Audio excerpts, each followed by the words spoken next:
This is the Omega Constellation Blue Meteorite on the bracelet. I've been looking forward to this release for quite a while.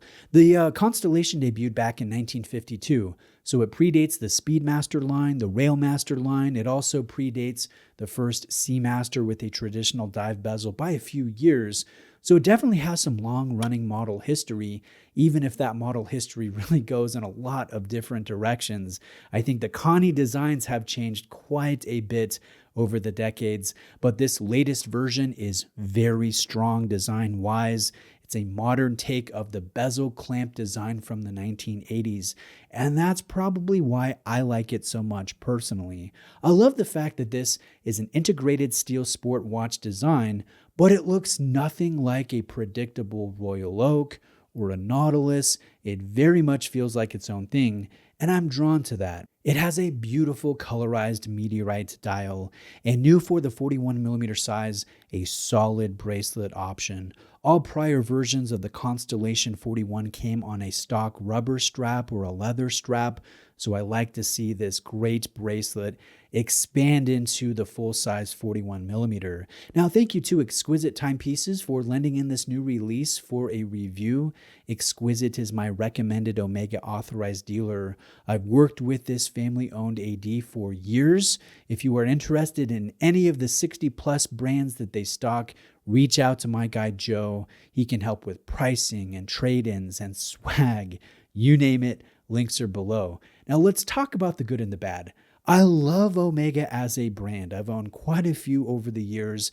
They do some really exciting stuff, but they are by no means perfect, and this Constellation Meteorite is a prime example of that. I find it very enticing, but it does have a couple drawbacks. Starting with the good.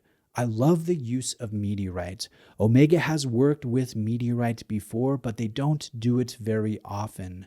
Omega sourced this Meteorite from the Muonjon Alusta meteorite that landed in Sweden an estimated 1 million years ago.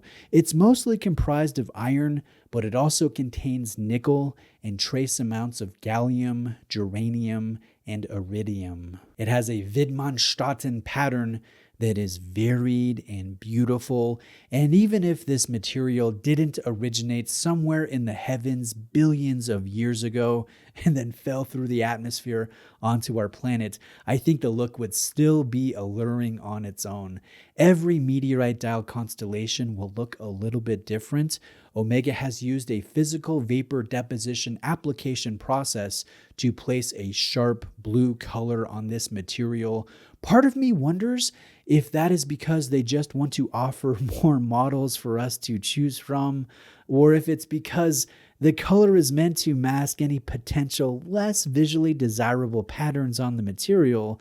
The Muonjon Alusta meteorite has a finite amount of jewelry-grade material, so when it's gone, it's gone. But to be fair, the pattern on this blue dial looks good, regardless of it's colorized or not. Omega has done 3 different meteorite dials in the steel 41mm size. They've done a silvered version with a ceramic bezel.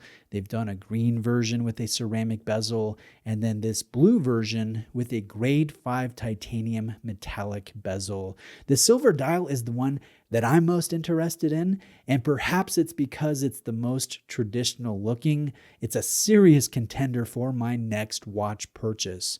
Another really positive thing about this release is this bracelet.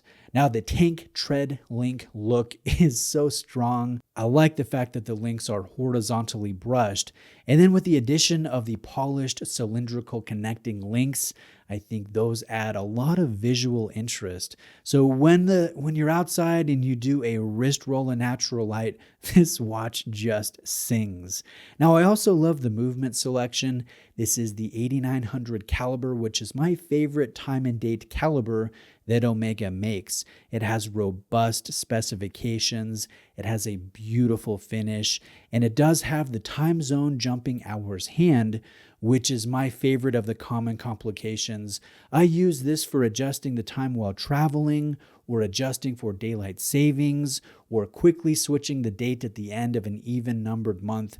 And you can do this without hacking the balance and interrupting the timekeeping. I find it very practical. The movement is METIS certified, and I think it is ideal to use as a daily driver. Now, where does this watch fall short? I mentioned that it has some drawbacks, and I would say I've noticed two things that stand out to me. One is the price premium over a non-Meteorite dial, leather strap option. Those can be found for as low as $6,400 retail, but this blue version on the bracelet is $9,300. And if you opt for a ceramic bezel version, those are $9,700.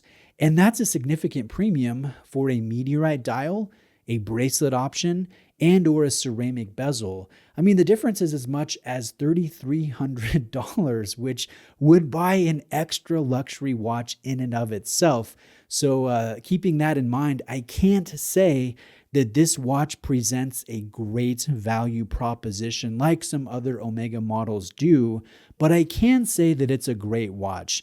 It's a great design. It's a nice execution. You just have to pay well to enjoy these features.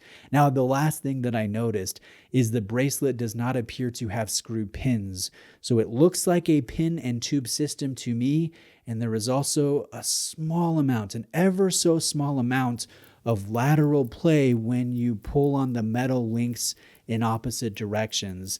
So I still think it's a good bracelet, but it could be better and it could be more solid feeling, especially considering the fact that Omega is known for making some great sports bracelets and great sport clasps. Overall, though, this has a sapphire crystal with really good anti-reflective treatment. It has lovely applied white gold markers. It has a dial matching date wheel. It has a really comfortable fit on the wrist. I think there is a lot to enjoy on the whole. It is an exciting release, but it's not a perfect watch release. It does have a couple drawbacks. Now, in closing, I would like to mention that Omega has also made two full gold versions in this lovely 41mm size.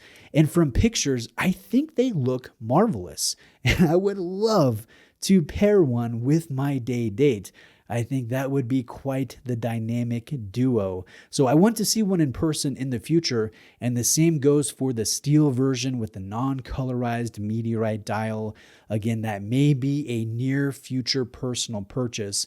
It's definitely on the short list. So I hope you enjoyed this overview. Please let me know if you have any specific questions. If you are shopping any Omega watch, please call or text or email my guy Joe at Exquisite. Links are below. Please subscribe if you haven't already, and I'll see you next time.